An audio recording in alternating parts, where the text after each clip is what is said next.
We spoke earlier of the good, bad, and the ugly, and here is the ugly. The auto value King Crunch, minus a whole lot of sheet metal, with Scott Stevens. And he goes up against the micro machines of John Breen, the Breen Boys Racing. Look at the battering the roll cage has taken. I'm sitting there looking. Scott Stevens has a lot of trust in his chassis builder.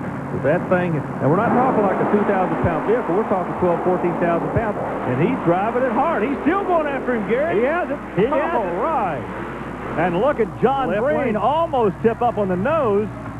Out of the bad lane again. You know, I was so busy watching Scott. Breen had his hands full in the far lane. All right, let's watch Scott again. Right here, side by side through no man's land. Under throttle, though. And Scott takes the victory. He has to be ecstatic. He's with our Army Armstrong. Well, they say adversity will tell you what kind of man you're dealing with. Scott, I can't think of anybody in the sports had any more problems that you have, but you're still a player. You and the crew will not roll over, will not give this thing up at all.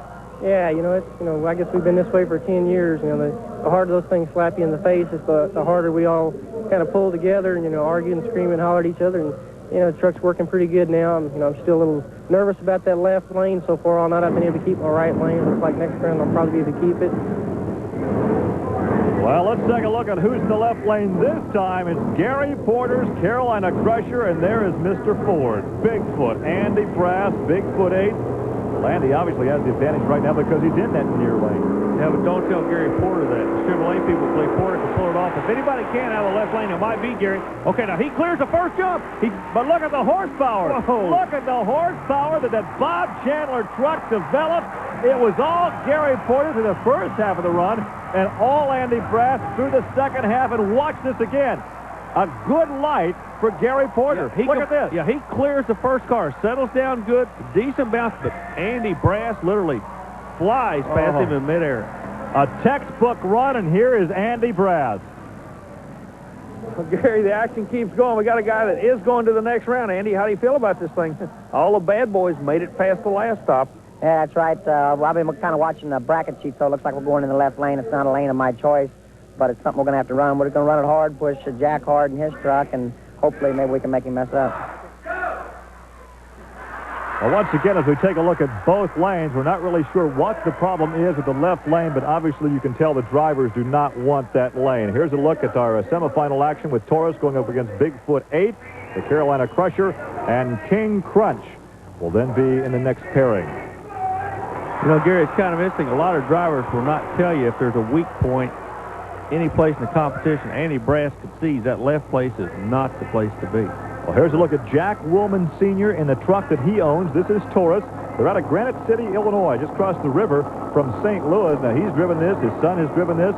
There's your red light again, indicating that everything is go with the electrical system. He also has his nephew, Eldon Depew, on occasion in the cockpit.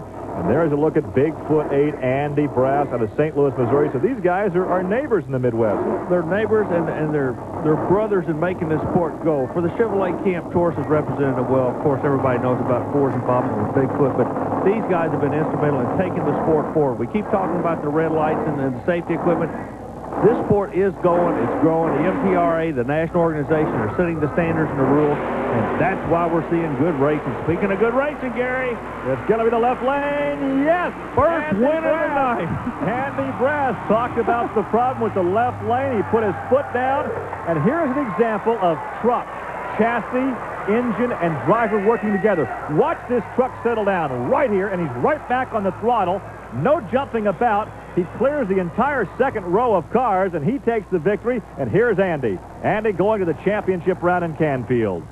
Well, Gary, we know who one of the finalists is going to be. Andy Brass is going to be you, but these two Chevrolet boys want to get a piece of you in the worst way. Yeah, that's right. We just kind of counted last round on the truck running good, and thanks to guys like BDS and MSD and them, the Ford was running real well. So I'm thinking we should have fast time in the lane, so we're going to pull lane choice, going to the right lane, and so whoever ends up in the finals with us, we're going to put them in the left and see if they can do it. Okay, good luck to you, bud. Thank you.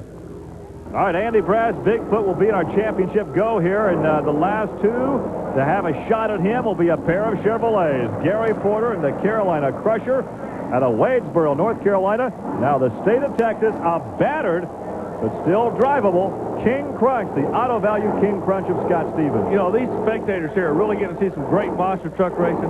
They appreciate everybody, but you got an odds-on favorite. You know who it is here. Everybody is kind of pulling for Scott Stevens. They know he's had a tough weekend, but when that light goes green, Scott Stevens has one enemy in this world. That's going to be Gary Porter. You can't really call Scott Stevens an underdog, but he is so battered up this season. The fans want to see him do well here in Canfield. So it's Chevy against modified Chevy. There's the left lane with the advantage to Scott. Does something break right there, Army, because Gary Porter takes the victory. Well, like I say, Porter was not going to cut him any slack at all. He knew Stevens had the potential to beat him, so when the light goes green, Porter goes south big time. It's a good racer right here. Bounce comes to Porter. Wacko, he goes to the win. Once again, the new style suspension. The truck settles down, the horsepower takes command, and Gary Porter wins it. Well, Gary, we just found out something we don't like to hear. Is it true the word we're getting, you're not reading any oil pressure on the engine? That's right. When I pull to the line, I'm getting about 40 pounds of oil pressure, which I'm normally run about 60. When I get to the other end, it is just about on zero. I'm running about 3 pounds of oil pressure when I get to the finish line. I think the oil pickup has broke off of the pump. I'm going to put some more oil in it, overfill it, hoping, the pump can pick it up, without having a pickup tube and everything on there, and hopefully the motor won't lock up. Okay, we'll be watching you. Okay, thank you. Well, that could be about a $30,000 gamble right there as Andy Brass surveys the situation, contemplates the competition. Look at those eyes, all concentration and all focus here in Canfield. As Gary Porter says, he's going to overfill that Chevrolet engine with oil, making sure he can go about 6 more seconds against the foot for the championship here in Canfield. We're coming up with that in a moment. Stay with us.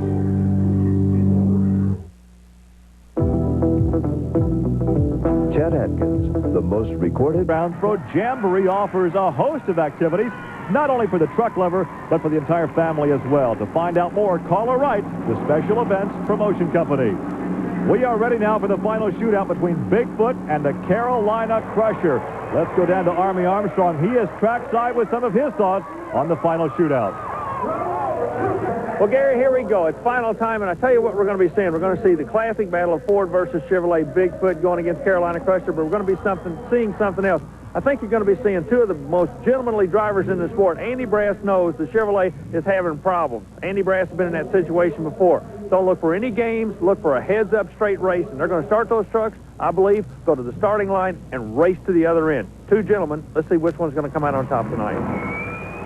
All right, there's a look at Gary Porter's Carolina Crusher with the oil pickup problem. And he goes up against Bigfoot 8. This is Andy Brass. So we have North Carolina against Missouri. Well, Gary, this is exactly what I thought would happen. Andy Brass let Gary start his truck, go to the line. He immediately goes into the line with him. They're here to race. They're not here to play games. Well, they also are considering the good of the entire sport and not just this one championship run here in Canfield. Oh, we got a race. Check it out, Gary. Look at this. Look at the Crusher. And here comes Foot. Bigfoot has so much horsepower. Once that pickup truck settles down in no man's land, we have seen it time and time and time again. The Crusher had him. Gary Porter had him. They look like fighter pilots dogfighting each other in no man's land. Look at this. Boy, they are heads up. But watch. Gary Porter has the measure of Foot right here, and here comes Andy Brass. It's all horsepower. Exactly. And there's the margin of victory, and here's Andy Brass. Andy, when you go up against that guy, it's a lot of teamwork that people are not even aware of, isn't it? That's right. Thanks to guys, our crew members and stuff back there, giving a lot of help. We had a little problems with the truck earlier today, but we got it pretty well ironed out. I was watching Gary all day. His times was running about the same. We was running a little bit faster on time. I knew Gary was going to pull a good light, and we just had to not worry about it and just try to play. If we did get behind, play catch up in the middle, and that's what we did. And just a moment ago, I told you you're going to see a race between two gentlemen. Exactly what I mean. Gary? Thanks, Army, and our congratulations once again to Andy Brass. That wraps it up from Canfield, Ohio. For Army Armstrong, I'm Gary Lee. Thanks for joining us. We'll see you next week for another edition of Trucks and Tractor Power. And now, here's news of an exciting video release from Diamond